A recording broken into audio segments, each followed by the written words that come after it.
بسم الله الرحمن الرحيم. السلام عليكم ورحمة الله تعالى وبركاته. وأنا عبد الرزاق أحمد halkaan naga daawanaysan عبد الرزاق أحمد official.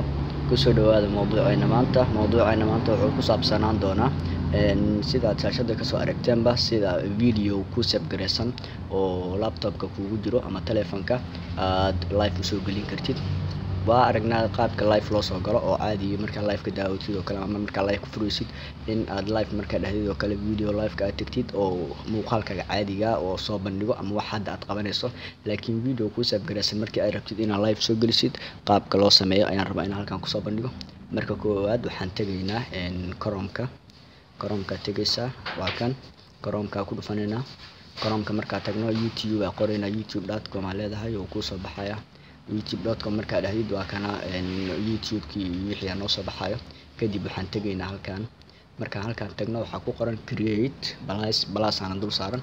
okay, create aan leenahay. meeshan waxaa ku qoran upload video iyo go live ka ku dhufanayna markaan maadaama live aan rabnay in aan soo gelino.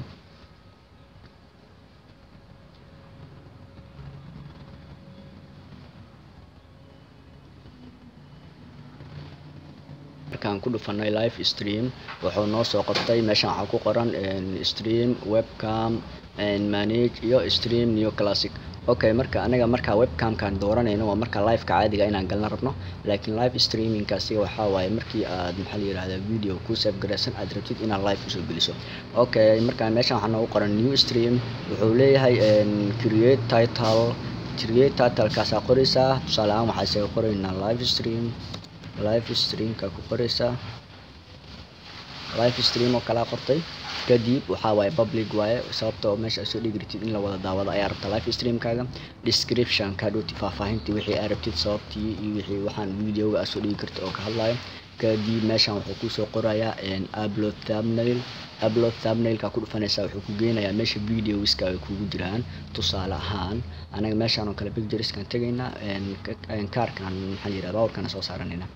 kadib waa kan view-ga oo ka turjumaya macnaha video-ga uu ku saabsan yahay. kadib wuxuu ku soo qoray waxaan macnaha ma ilma sameeyay mase wax oo ilma ah ma sameynin. okay, no it's not made for kids qoraysa meeshan calaamad saaraysa. kadibna waxaad leedahay create stream. okay, kadib category iyo wax saasa meeshan waxaa kugu soo qormi doonta marka live stream-ka bilowdo dadka ku daawanayo iyo dadka likes-ka ku siiyay. halkan waxaad u jeedaa stream setting-ka meeshan waxaa waa auto generate-ka. inta marka waxaan u baahannahay maadaama live streaming aan sameynayno laba application aan isku xirno oo application-ka kale aan video-ga soo gelino kadib aan YouTube-ka ku sii xirno. okay, meeshan waxaa u jeednaa stream-kay past. okay, meeshan copy aan leeyahay stream-kayga meeshan aad u jeedid copy ayaa leedahay. okay, copy aad leedahay. copy marka dhahdid waa ka wada baxaysaa, waxaad tagaynaa application-kii soo qaadanayna. okay, application-keeni waa kan waxaa ku qoran OBS studio. studio-ga waa inaad la soo degtaa markii aad rabtid live stream inaad sameysid oo video-ga. okay, waa ku dhufanayna. aniga waa la soo degnay, gudaha galaysaa Chrome-ka OBS studio aa qoraysaa. kadib waa kana OBS studio wuxuu ku soo geli doonaa meesha oo shaashada. kadib OBS studio-ga saa ku dhufa doonaa, meeshaas ayaan video-ga soo gashan doonaa. okay, OBS studio-ga wuu noo furmay, waa kana marka OBS studio-ga marka noo furmay meeshan waxaan start streaming, start recording, start replay anaga marka waxaan sameynaa video inaan soo gashan ayaan rabnaa. meeshaan aan tagaynaa right click aan leenahay, add ayaan leenahay. kadib waxaan kusii dhufanaynaa maadaama waxaan rabnaa inaan soo gashan uu yahay media source ayaa ku dhufanaynaa. okay, exist aan leedahay asoosana okay aad sii leedahay. marka meeshaan aad tagaysaa browser-ka ku dhufanaysaa. kadib wuxuu ku dhex geynayaa meeshii wax kugu save gareysnaayeen. okay, intaa tagaynaa. kadib waxaa soo qori doonaa waa tusaale ahaan adiga dhowti meesha video kugu jiro ayaad tagi doontaa. ani meeshan video meeshan iigu jiro kala rabaa inaan soo dhigo. kadib waxaan leeyahay video 29 oo kala soo qaadanaya. okay ayaan soo leeyahay. okay, markaan soo dhaho wixii adana isla meesha u jooga okay aan leeyahay. marka waa kana wixii inta igu soo saaraya. inta marka igu soo saaro kadib waxaan sameynayaa aniga hadayta waxba soo copy gareysta mogtahay. inta setting-ka markaan tago meeshaan streaming-kana taga meeshaan wax ku qoran yihiin aan daleeda wixii hadayta soo copy gareystay ayaan paste ku dhahaa. wixii hadayt asoo copy gareysta ayaan paste ku dhahaa kadib markaan paste dhaho waxaan leenahay apply markaan dhaho kadib okay ayaan leenahay marka okay dhahno waxaan ku noqonaynaa meeshan YouTube-ka live stream-ka tagaynaa connecting live stream software to start review mujada kadib enable auto restart ayaa leedahay okay enable ku leeyahay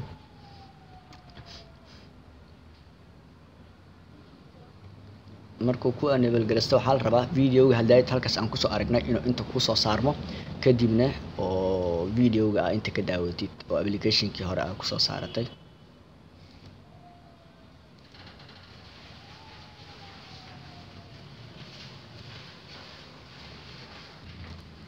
okay video live-kii wuu noo soo qabtay waa kan waxaa soo gelinay marka koowaad software-ka application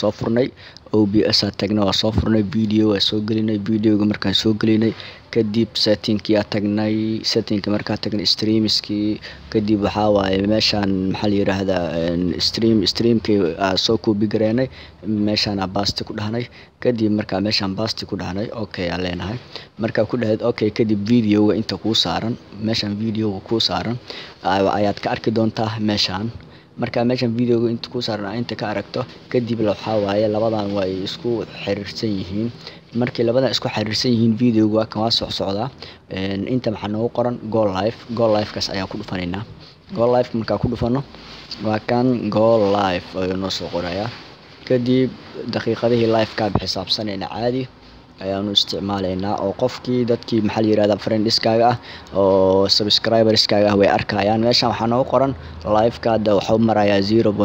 waxaa adiga wax 15 second oo meelahaas oo kale maraya hadhowti markaa rabtid inaad iska xirtid waxaa leedahay end screen meeshan end screen-kan ayaad ku dhufa doontaa marka end screen-kan ku dhufato waa marka ku dhamaado current viewers-kaaga waa kuwan meeshan dadka ku daawanayo meeshan ayay inta kugu soo qormi doonaan marka analytic-gina fiiris rabtid average duration time-ka lagu daawaday inta dadku daawatay iyo dadka si u soo replay gareeyaan ayaa meeshan ku soo saaraya okay markaa rabtid inaad iska xirtid oo videoga dhamaado laakiin waxaa la rabaa inaad la socotid markuu videoga saas u dhamaado haddii video kale ku xiga asaas bilaabay laakiin haddii halkaas video aad rabtid inaad soo dhigtid waxaad tegi doontaa meeshan end screen ku qoran tahay end screen-kana ku dhufanaynaa kadib videogii wuu dhigmayaa 2 saac ama 3 saac kadib dadka caadi ayay u daawanayaan inta live-ka daawanaysa markii laga soo tago okay end screen aa leeyahay wuxuu yidhi are you sure wanna to end your stream end stream okay